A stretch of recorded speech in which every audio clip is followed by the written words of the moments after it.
The first theme, and you would expect to see this sort of name in a church, but in fact, the first time I heard this phrase was in an English class, and this is not a phrase that I made up. It's the term Christ figure.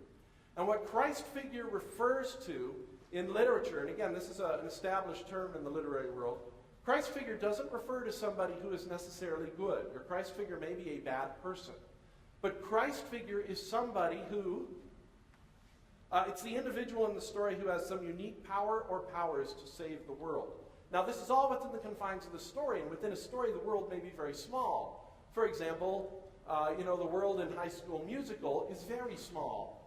It's all about a high school, and it's all about these certain relationships and whether they'll play out or not. And so the saving of the world comes down to whether they'll be able to, I don't even know, whether they'll be able to, I have to ask someone else. Lorraine. She doesn't know. So apparently, it's all about whether you can sing the song and dance the dance. That's the saving of the world. But every story has a saving of the world, something that has to happen. It may not be something we, in our personal values, would see as a good thing, but in the context of the story, it's the way the world is saved. And there's usually, not always, but usually one character who has a unique ability, something nobody else has. And because of his unique ability, he can save the world. All right?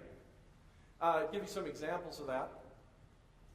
Really obvious one is Aslan. The Lion, the Witch, and the Wardrobe, the Chronicles of Narnia have been coming out in movies, very popular. Aslan is a Christ figure in a lot of ways, but for a moment, forget about the sacrifice and things. Just realize the fact that Aslan is the only one who can free Narnia from the perennial winter that is in existence. That's what makes him unique. All right? Frodo, from The Lord of the Rings, he's the only one who can carry the ring.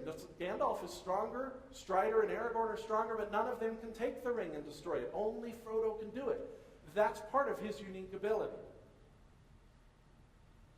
Harry Potter.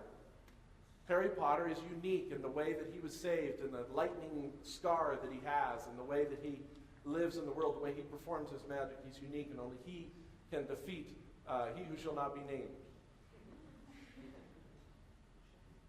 Superman. Superman's a really obvious one, isn't he?